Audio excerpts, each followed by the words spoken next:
Assalamualaikum warahmatullahi wabarakatuh. Kami dari kelompok 10 ingin mempresentasikan hasil kerja di kelompok kami yang bertema dengan polisi brief dalam advokasi kebijakan publik dalam studi kasus transportasi publik pada kereta cepat bus Jakarta Bandung. Sebelum itu, saya akan memperkenalkan nama anggota terlebih dahulu. Saya Raffi Adinata Rizkytomo dengan NPM Akhir 297. Saya Anissa Sobirina Basuki dengan NPM 006. Saya Muhammad Arsy Faresi dengan NPM Akhir 209. Saya Farel Raditya Mohan dengan NPM Akhir 274. Saya Muhammad Riki Akbar dengan NPM Akhir 311.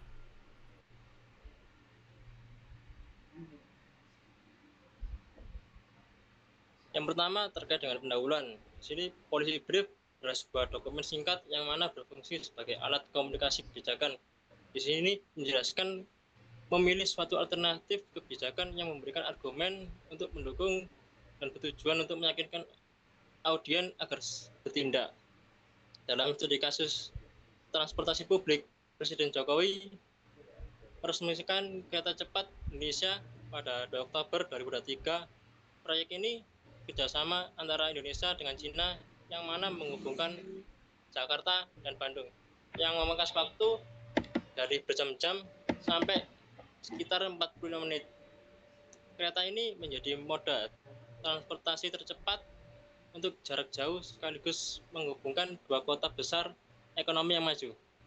Operasionalnya dijalankan oleh PT Kereta Cepat Indonesia Cina dan disambut positif oleh masyarakat.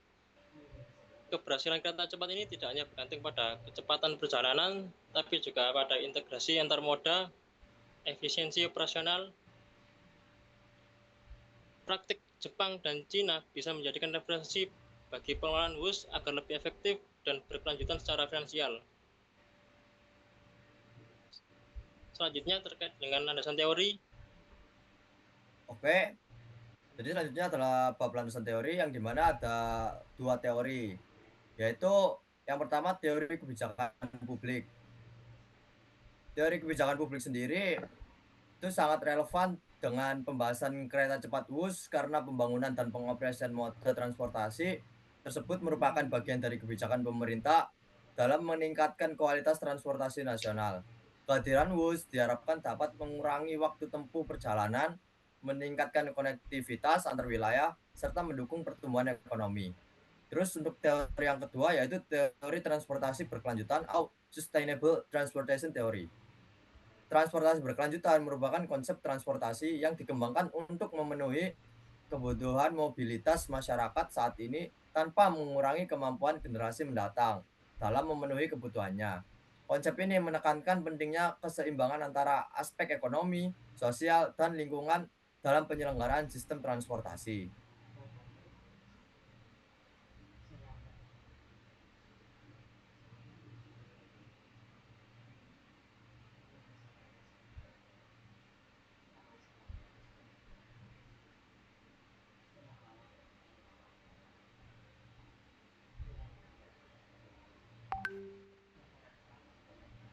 Hasil dan pembahasan identifikasi krisis dan policy problem operasional kereta cepat Jakarta-Bandung WUS oleh PT KCIC menghadapi krisis kebijakan ganda akibat lemahnya estimasi jangka panjang. Dua masalah utama yang muncul adalah: satu, pendarahan fiskal konsorsium BUMN karena beban utang yang tinggi. Yang kedua, stagnasi akupansi penumpang akibat keterbatasan accessibility gap. Singkatnya, tantangan WUS terletak pada aspek finansial dan rendahnya kinerja akupansi yang menuntut solusi kebijakan berbasis bukti untuk keberlanjutan layanan.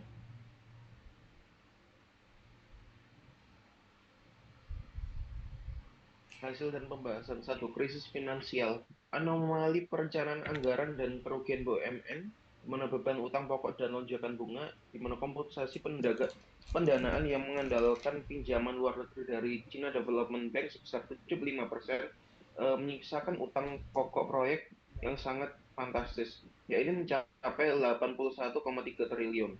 Krisis ini diperparah oleh tingkat bunga pinjaman yang ditetapkan CDB sebesar 3,4%, melesat jauh dari ekspektasi awal pemerintah yang mengharapkan angka di 2%. Lalu pendarahan keuangan konsorsium PT PSBI dan PT KAI. Tingginya beban cicilan dan bunga pinjaman berimbas langsung pada performa keuangan konsorsium Indonesia. Data finansial menunjukkan lompatan kerugian bersih yang sangat ekstrim pada PT Pilar Sinergi BUMN Indonesia. Selaku pemilik saham mayoritas KCIC 60%, di mana nilai kerugian PT PSBI melonjak drastis dari 508,9 miliar pada tahun 2022 menjadi 4,2 triliun pada tahun 2024. Kondisi ini memaksa PT Kereta Api Indonesia selaku holding utama menanggung beban tanggung yang ikut membengkak secara eksponensial dari 261 miliar menjadi 4,2 triliun pada tahun 2024.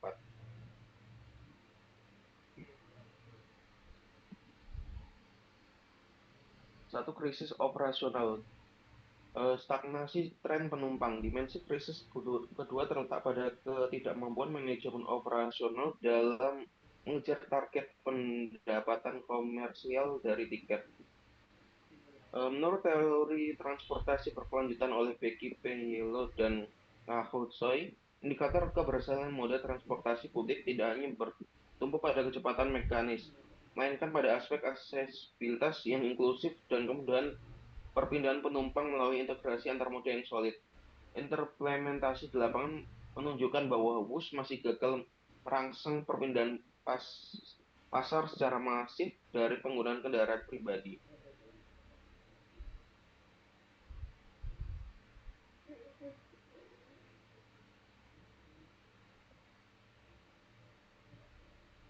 Alternatif kebijakan yang pertama, restrukturisasi finansial government to government dan renegosiasi klausal pinjaman China Development Bank. Restrukturisasi finansial proyek kereta cepat WUS dapat dilakukan melalui pendekatan government to government antara Indonesia dan China. Fokus kebijakan ini adalah renegosiasi kontrak pinjaman dengan China Development Bank untuk 1. Menurunkan bunga pinjaman dari 3,4% mendekati target awal 2%. Yang kedua, memperpanjang tenor pengembalian utang pokok agar lebih ringan secara fiskal. Langkah ini merupakan bagian dari mitigasi risiko fiskal dan penataan ulang utang luar negeri yang lazim diterapkan dalam pengelolaan megaproyek global. Tujuannya adalah menghindari risiko gagal bayar akibat eskalasi biaya yang melebihi perencanaan awal. Yang kedua, ada kebijakan integrasi antar moda wajib untuk memotong accessibility gap. Kebijakan integrasi antar moda wajib mandatory intermodal integration adalah regulasi pemerintah untuk mempercepat konektivitas last mile di setiap stasiun penyangga kereta cepat WUS. Kebijakan ini mewajibkan 1. Kementerian Perhubungan, Pemda, dan operator transportasi menyediakan serta menyinkronkan jadwal secara real time. Yang kedua, integrasi dengan moda lokal seperti KA Komuter Bandung Raya, BRT feeder, dan rencana LRT daerah. Pendekatan ini meniru praktik sukses Shinkansen Jepang, di mana ketepatan waktu dan konektivitas antar moda, metro, bus, kereta lokal menjadi kunci kenyamanan mobilitas penumpang.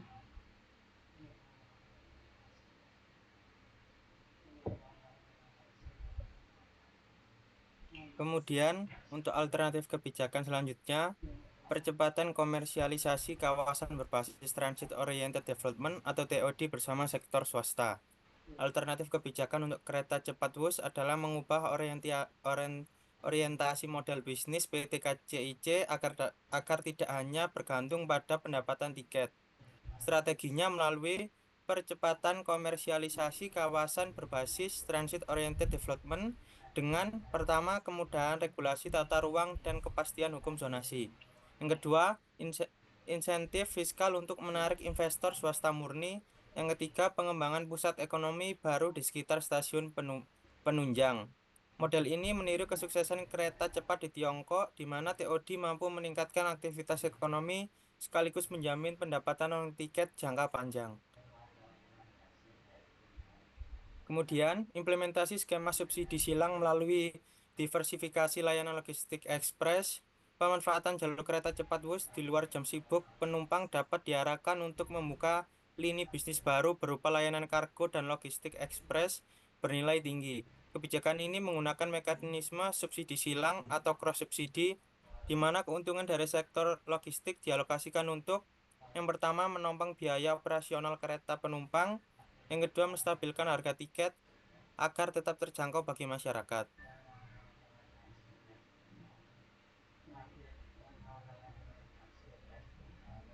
Kemudian yang terakhir ada kesimpulan dan saran. Untuk kesimpulannya, kereta cepat Jakarta-Bandung WUS merupakan salah satu kebijakan pemerintah yang bertujuan meningkatkan kualitas transportasi melalui penyediaan layanan yang lebih cepat, modern, dan efisien, sekaligus memperkuat koneksivitas serta mendukung pertumbuhan ekonomi wilayah. Namun, dalam implementasinya masih terdapat berbagai tantangan, terutama terkait pembengkakan biaya pembangunan yang meningkatkan beban utang dan risiko fiskal, serta tingkat penggunaan layanan yang belum optimal akibat keterbatasan akses menuju stasiun dan belum maksimalnya integrasi antar moda.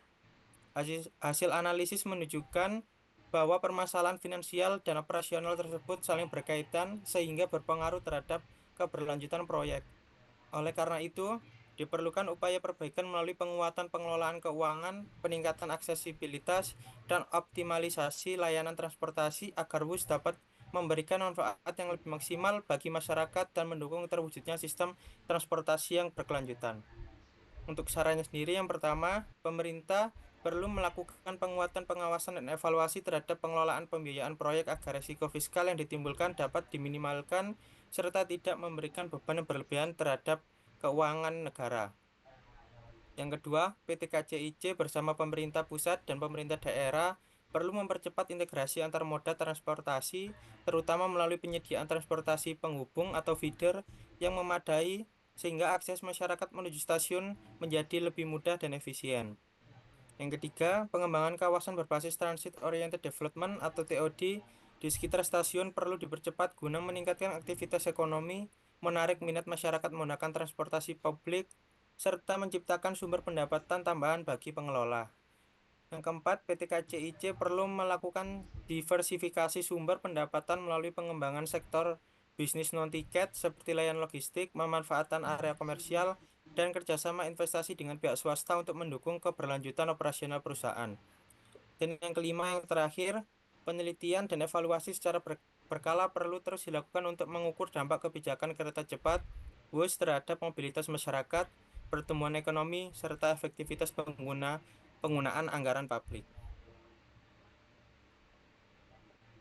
Baik, cukup sekian dari kelompok kami. Kurang lebihnya mohon maaf.